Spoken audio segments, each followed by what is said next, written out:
up and share the burden with those most affected and impacted by rapidly changing climate and weather patterns. Your full support and solidarity with the people of Pakistan at this time would go a long way to alleviating their suffering and in helping to rebuild their lives, resilience, and communities. I thank you and look forward to working with all of you to build back better. Thank you. Thank you very much, sir. वज़ीर ख़ारजा बिलावल भुट्टो ज़रदारी दफ्तर ख़ारजा में तकरीब से खिताब कर रहे थे। अक़वाम मुत्तहिदा रुकन ममालिक से हंगामी मदद के हवाले से दफ्तर ख़ारजा में Excellencies, dear friends, Pakistan is awash in suffering.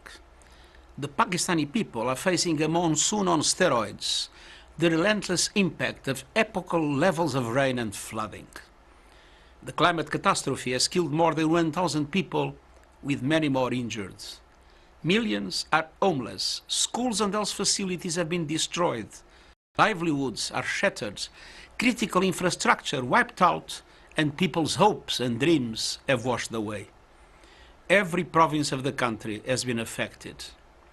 In my prior position as High Commissioner for Refugees, I witnessed the enormous giving spirit of the Pakistani people, welcoming and protecting millions of Afghan refugees, and in many cases, sharing their limited resources. It breaks my heart to see these generous people suffering so much. In response to the devastation, the government of Pakistan has released funds, including immediate cash relief. But the scale of needs is rising like the floodwaters, and it requires the world's collective and prioritized attention. The United Nations is issuing a flash appeal for $160 million to support the response led by the government of Pakistan. These funds will provide 5.2 million people with food, water, sanitation, emergency education, protection, and health support. Dear friends, South Asia is one of the world's global climate crisis hotspots. People living in these hotspots are 15 times more likely to die from climate impacts. As we continue to see more and more extreme weather events around the world, it is outrageous that climate action is being put on the back burner as global emissions of greenhouse gases are still rising, putting all of us, everywhere, in growing danger. The government of Pakistan has asked for the international community's help. Let us work together to respond quickly and collaboratively to this colossal crisis. Let us all step up in solidarity and support to the people of Pakistan in their hour of need. Let's stop sleepwalking towards the destruction of our planet by climate change. Today, it is Pakistan. Tomorrow, it could be your country. Thank you. I would now like to invite the Minister for Planning, Development and Special Initiatives, Mr. Hassan Iqbal, for his remarks. He is the chairperson of the Relief Coordination Committee established by the Prime Minister of Pakistan in the wake of the recent devastating floods. Over to you, sir. Honorable Foreign Minister, Minister of State for Foreign Affairs, Chairman NDMA, distinguished delegates, Excellencies, ladies and gentlemen. I would like to thank on my own behalf and on behalf of the people of Pakistan, the international community and the development partners for the concern and support they have always extended and for their involvement in assisting Pakistan during present times of need. Ladies and gentlemen, as we all know, Pakistan is currently facing the horrors of climate change with unprecedented, devastating flash floods and hill torrents, which have washed away roads, homes, and crops and communities, leaving a trail of deadly havoc across Pakistan. The damage is of unimaginable proportions. More than 1,100 people have died since the monsoon season began in June this year. Literally 1/3 of Pakistan is underwater, which has exceeded every boundary, every norm we have seen in the past. Initial estimates suggest that more than 33 million people have been affected by the historic flooding. Heavy waters in the country have swept away bridges and roads, schools and hospitals, railway track, critical telecommunication infrastructure, cutting off communities. Thousands of people living in the mountainous areas have been evacuated, but authorities are still struggling to reach those who are trapped. Those who managed to escape have been crowded into one of the many makeshift camps across the country. Almost half of the country's cotton crop has been washed away, and vegetable, fruit, and rice fields have sustained significant damage, posing serious challenges to the food security. There is growing concern about the looming cost of building back from this disaster, as the preliminary estimates are higher than $10 billion. The government is looking forward for assistance from aid agencies, friendly countries, and international donors. Ladies and gentlemen, the Government of Pakistan's strategy for tackling the flood-affected areas is three-pronged: rescue and relief, rehabilitation, and reconstruction. The UN, due to its vast experience in emergency response, is leading the relief phase in consultation with NDMA and provincial governments. UN Humanitarian Coordinator has initiated the process of triggering a UN flash appeal, which we believe will go a long way in accelerating our effort to take care of the relief phase in shortest possible time. We are very grateful to the UN resident country coordinator who has extensively traveled through these areas and has extended full support in making this flash appeal possible in shortest time. For the rehabilitation and reconstruction phase, the World Bank is preparing to undertake a World Bank and Asian Development Bank are preparing to undertake a damage needs assessment study. This is a time-consuming exercise, and the results shall be shared with the donor community in due course of time. As said earlier, the magnitude of the crisis is increasing with the passage of time. Accordingly, the Government of Pakistan would like to seek the support from the donor community, both for the ongoing relief efforts and for the rebuilding process. Pakistan looks forward to a positive and visible response from the international community in this regard. And may I also say that Pakistan has also initiated an initiative for building a resilient infrastructure to face the challenges of climate change at UN level platform. And we do hope that international community will realize that this is, as the Secretary General said, that this is Pakistan today, it can be any other country tomorrow. We all have to join hands in order to fight the effects of climate change and make the world a safer place for everyone living on this planet. Thank you very much. I thank you, sir. I now invite the UN Resident and Humanitarian Coordinator in Pakistan, Mr. Julian Harnais, to please share his views with us. Thank you. Foreign Minister, Minister Planning, Madam Minister, Chairman NDMA, Ministers, Chief Minister, Ambassadors, friends. Like many of you, Foreign Minister, Chief Minister of Sindh, Chairman, I spent the last week in the districts of Pakistan, Baluchistan and Sindh. The scale of the catastrophe is beyond my comprehension. We were going through kilometre after kilometre through central Sindh, where all you could see was villages on the move. I literally saw tens of thousands of people just packing up what little they have, throwing it into trucks or just parking it by the side of the road, and trying to find a dry place to put their village. Piles of charpoys, mattresses in the rain. Thousands of people, parents, children, just looking around and going, what happens now? How am I going to protect my child from getting sick? What am I going to eat? Where am I going to find water? Where will I sleep tonight? And this all across Sindh and much of Balochistan. And their hands were stretched out, asking for help, our help, your help. Now's our time.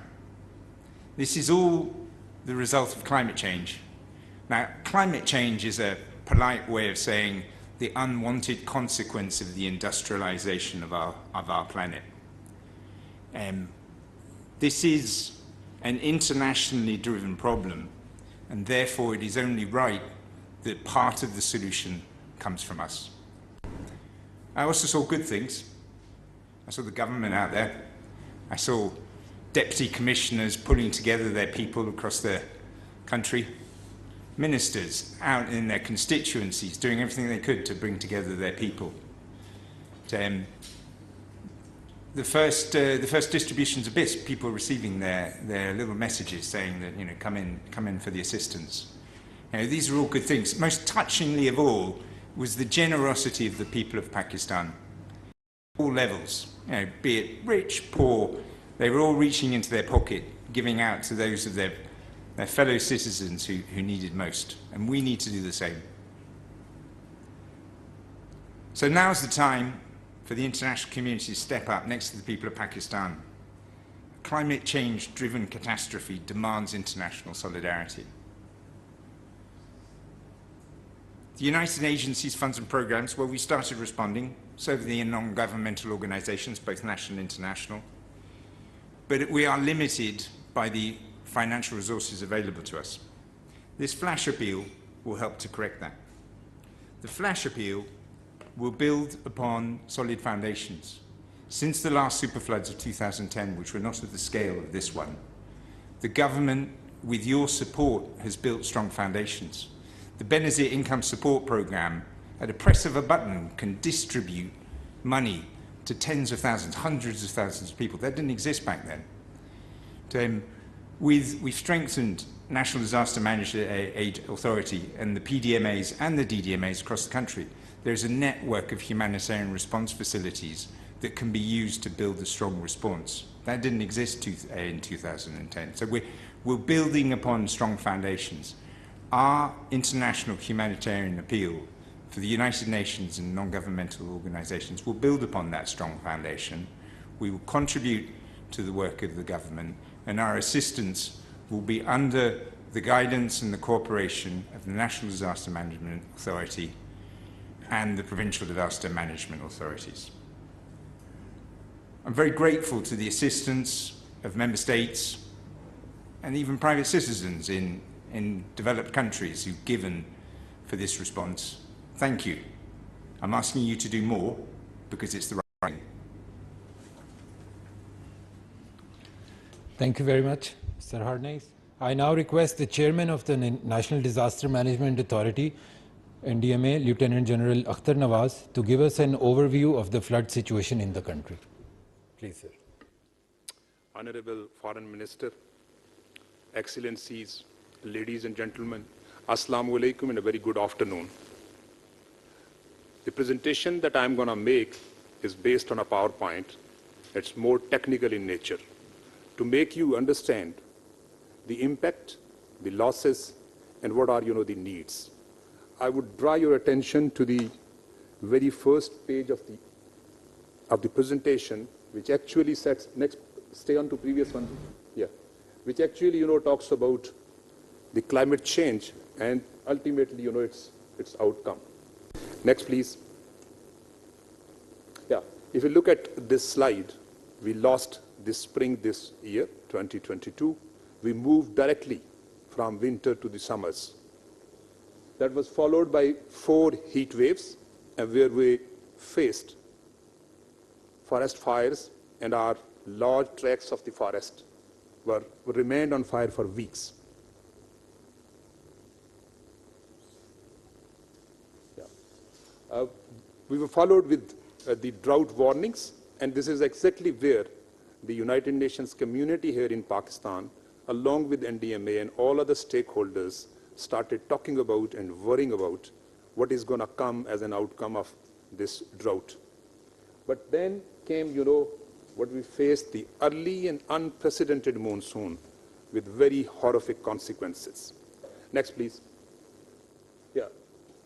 What we had thought about, our meteorological department, they thought that at the time, based on their assessment and studies, the monsoon rains are going to be slightly above normal. And once they said slightly above normal, it meant 25 to 30% above normal. Next, please. Based on, this assessment, through the effort with our all stakeholders, that is the provincial disaster management authorities, the federal agencies, the UN offices and systems here, the humanitarian organizations, we carved out a contingency plan for the monsoon 2022 and issued this plan on 12th of May. This was immediately followed by an exercise, simulation exercise, jointly conducted by United Nations and the National Disaster Management Authority, where all the stakeholders relevant to the disaster management participated overwhelmingly. Next, please. Coming on to what happened after having gone through, the estimates that we had forecasted. Contrarily, this is what we got. Overall, in Pakistan, 186% more rainfall compared to 30 years normal average. The Sindh got the highest, 466%, followed by the Balochistan. Even all other provinces and regions are also above the normal average of 30 years. Next, please. This is a very instructive slide, and I would like to explain it in a bit more detail. Our traditional monsoon areas lie in the north of the country. These are into the Azad Jammu and Kashmir, northern and central parts of Punjab, Khyber Pakhtunkhwa, eastern portions of Balochistan, and the northern parts of Sindh.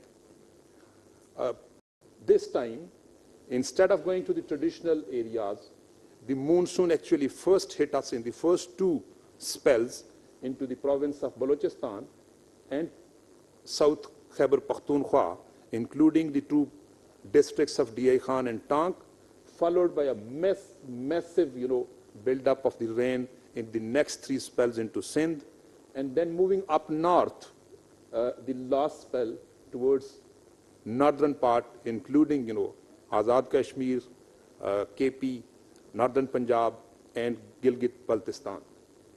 If you look at, this slide, this explains how much the rainwater has come down from the skies directly into various areas, coupled with the flash floods, hill torrents, leading to urban flooding.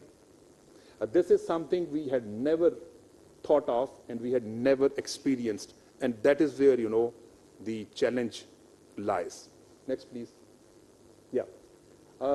As an outcome of all this rainfall and what we got as an outcome of the climate change, today 72 of our districts, 221 of our tehsils, and 6,597 of the union councils have been formally declared as the calamity hit by the provincial governments.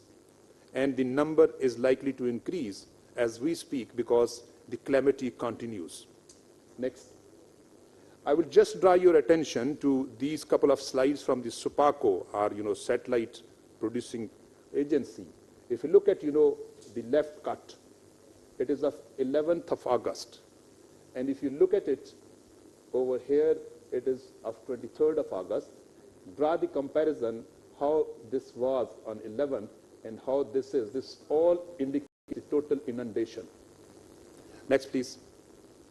If you look at the second one, this is where the river Indus moves, and this is the Larkana.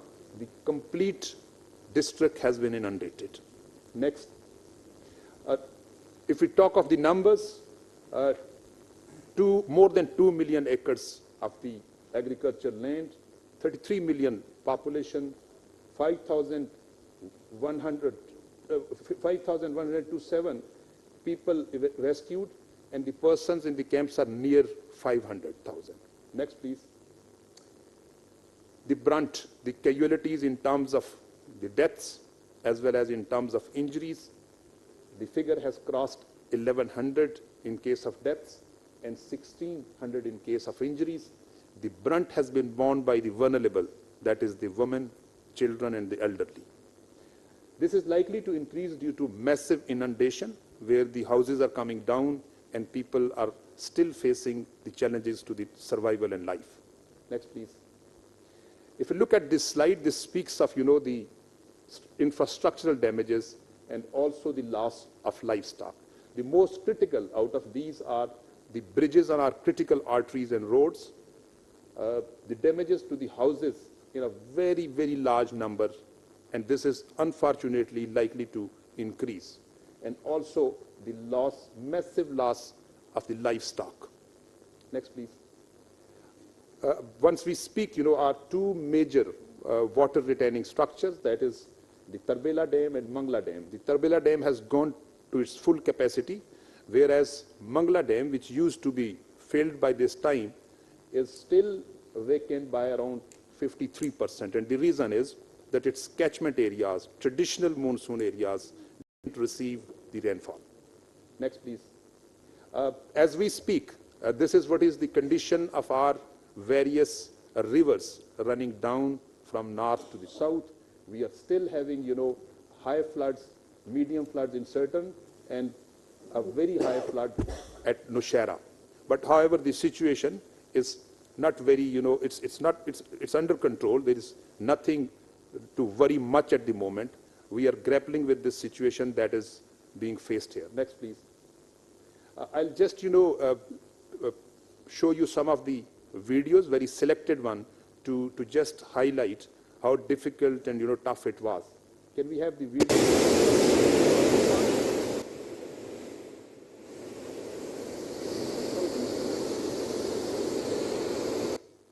This is from the lower deal, and you will see how our communication infrastructure is being washed away.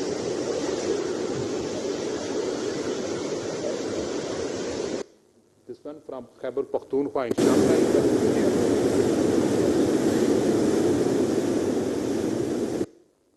Next, please. This one is again, one of the earthworks that got washed away.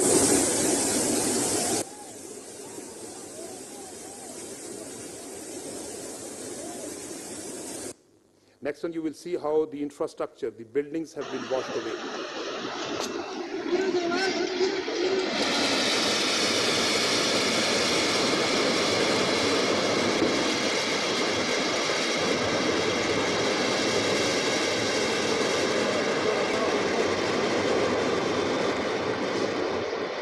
Allahu Akbar, Allahu Akbar. Yes.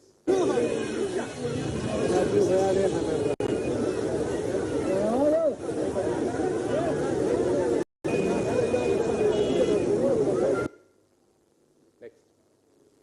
Can we go to this one? This is Azad Jammu and Kashmir. And the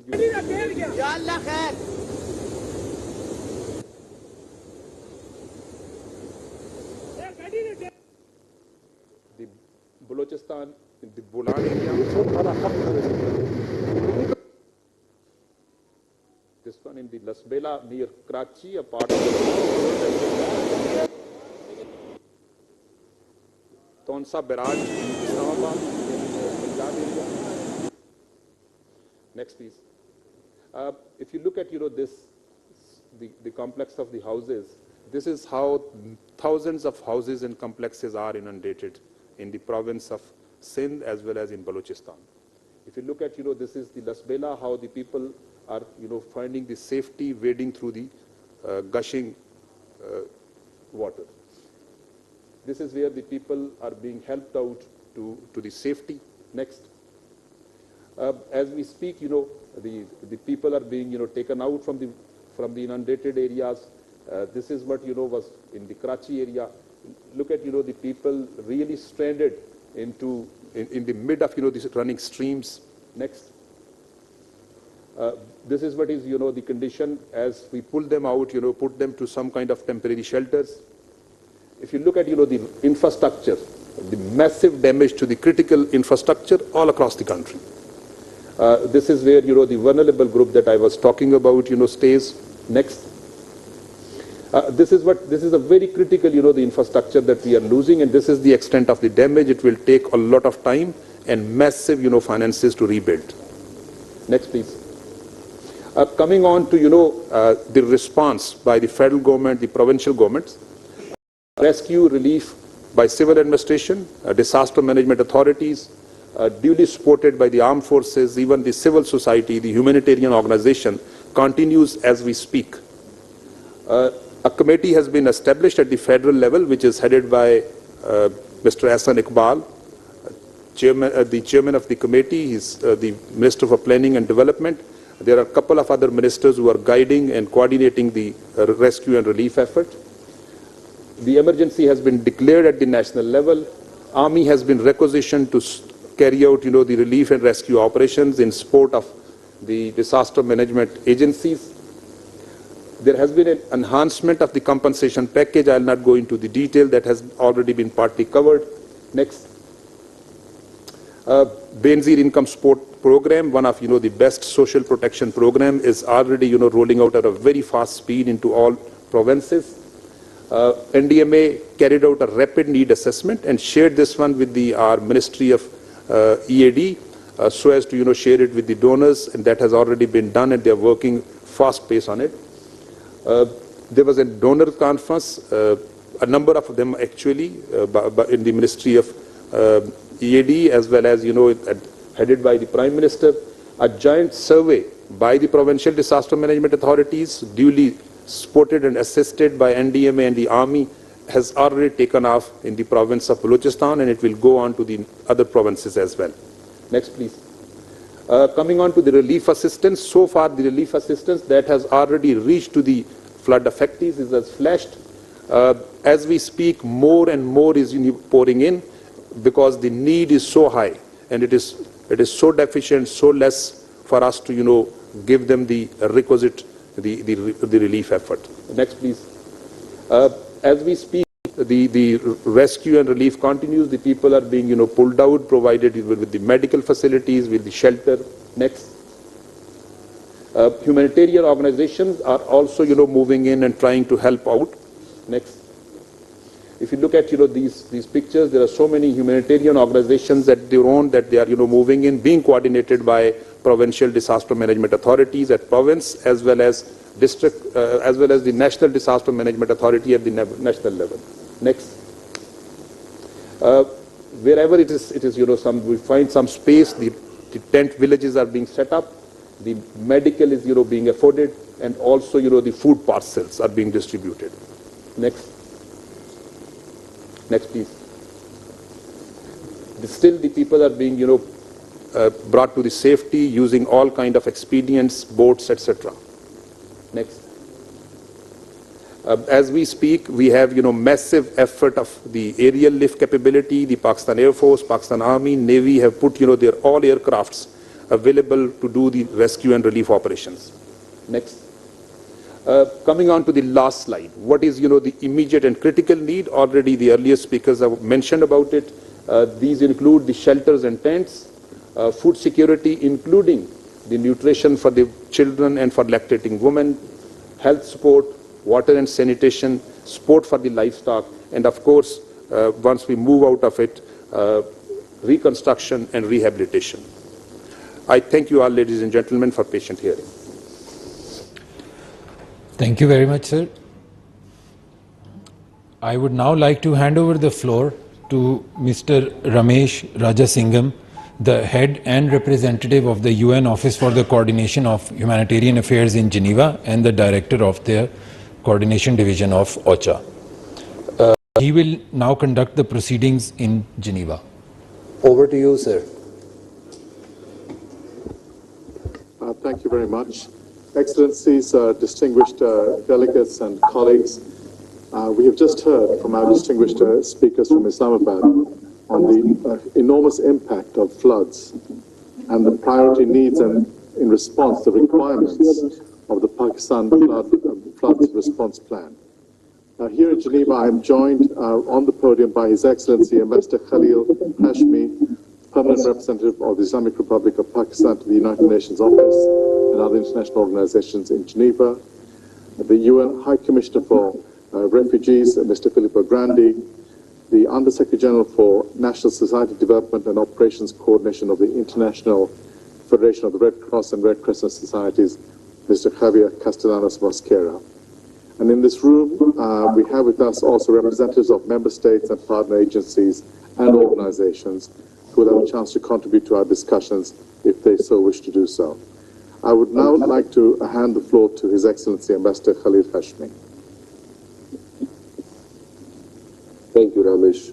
Honorable Foreign Minister, Minister for Planning and Minister of State for Foreign Affairs of Pakistan, Chairman National Disaster Management Authority, Pakistan, Mr. Julian Harness, UN Coordinator, UN Resident Coordinator in Islamabad, High Commissioner Filippo Grandi here in Geneva, Under Secretary General for IFRC, Director OCHA, Ramesh, thank you so much. I want to begin by thanking you all here in Geneva for making the time and for attending this briefing. On behalf of the Pakistan mission in Geneva, I would like to echo our gratitude to the UN country team in Islamabad and OCHA office in Geneva.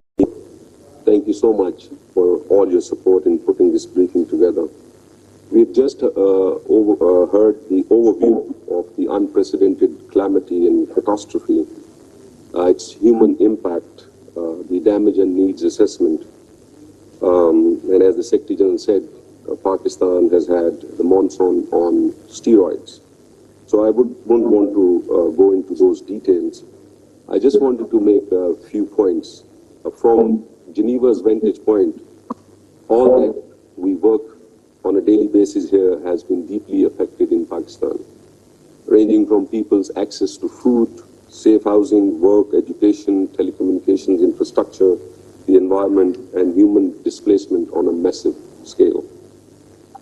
What has happened is more than just a humanitarian crisis, and today's appeal in many ways is a call to action.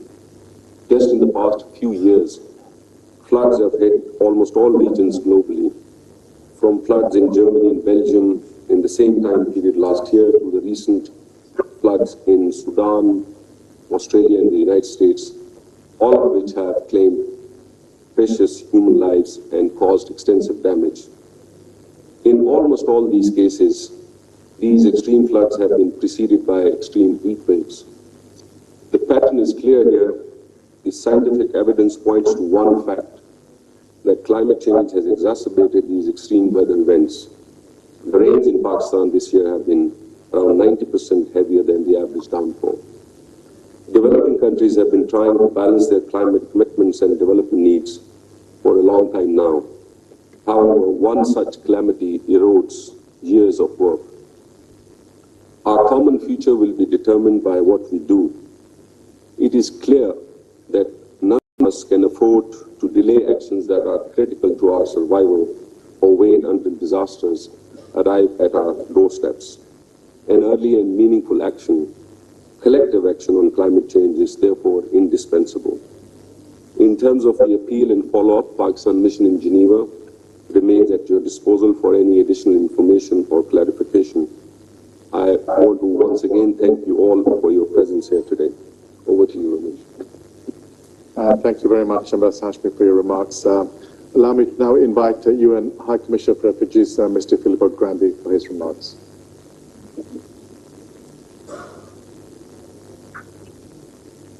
Thank you. Thank you, Ramesh. Honorable Ministers, Resident Coordinator, Ambassador Dear Khalil, colleagues, thank you very much for convening this urgent meeting, urgent in so many ways, as we have heard, to draw the world's attention to the plight of millions of lives devastated, as we have seen, by these catastrophic floods. And our solidarity and condolences go to all those affected and to the government and the people of Pakistan. Today, the international community, including my own organization, must respond generously to the appeal of the government of Pakistan and help the people in need. We urgently need more global and concrete support for Pakistan and its people. Like our sister United Nations agencies and other humanitarian organizations, UNHCR is participating in the relief efforts as part of a collective response to support the authorities to provide assistance to more than 30 million people who have been affected, including the hundreds of thousands who have been displaced by floods, as we saw in the chilling statistics presented by the National Disaster Management Authority. Those affected, by the way, include also many of the approximately 3 million registered Afghan refugees and other Afghan people that Pakistan has hosted generously for many decades. Under the leadership of the government, UNHCR has already provided more than 71,000 emergency relief items in the worst hit areas of Balochistan and Khyber Pakhtunkhwa provinces, and redirected supplies to respond to the government's urgent appeal for more assistance. And to mitigate the ongoing effects of this climate emergency, and once again alongside with many other agencies, we have delivered supplies to help households build up defenses around their homes. And this assistance has helped villages, Pakistani villages, refugee villages, in mitigating the effects. But much more, of course, is needed. And I would like to join previous speakers in encouraging all donors here today to fund the flash appeal and the UN's ongoing programs in the country, and to help the government and the people of Pakistan as they respond and rebuild. And I hope and trust, like the Secretary General said and like Ambassador Hashmi just said, that this terrible tragedy will also be an opportunity to accelerate the increasingly urgent measures that we must take, at least to mitigate the effects of the climate emergency globally, including, as we witness in Pakistan today, tragically, widespread loss of lives, livelihoods, property and infrastructure, and large forced human displacement. We have said it so many times, dear friends, we're running out of time. Thank you. Thank you very much, Mr. Grandi, for your remarks. And allow me now to invite Under Secretary General of the IFRC, Mr. Javier Castellanos Mosquera, to present his remarks. Thank you very much, honorable ministers, your excellencies, Mr. Ambassador, members of the table here present, and colleagues.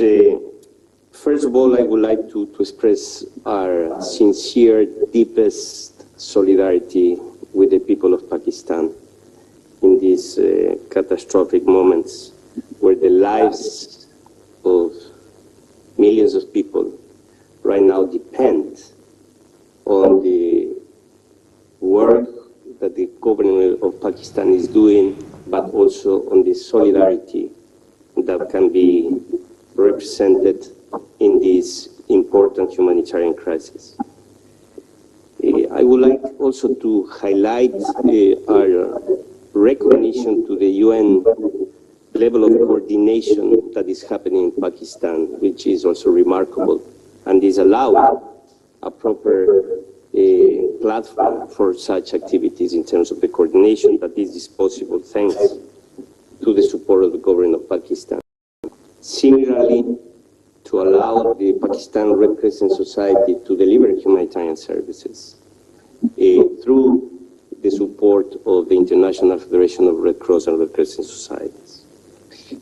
In July this year, we activate the Disaster Response Emergency Fund for Pakistan Red Crescent Society in order to respond in 15 districts. In August this year, we expanded the Disaster Response Emergency Fund because of the situation, and just 5 days ago, we put 1 million Swiss francs for the initial response using the Disaster Response Emergency Fund. This has allowed us, to the moment, to reach to 34,000 people affected. All the preposition in stock in order to provide humanitarian services to people in need. On Sunday, we launched as the IFRC an emergency appeal for 26 million Swiss francs in order to multiply by 10 the number of people that we would like to support in coordination with the government, in coordination and complementarity with the UN efforts.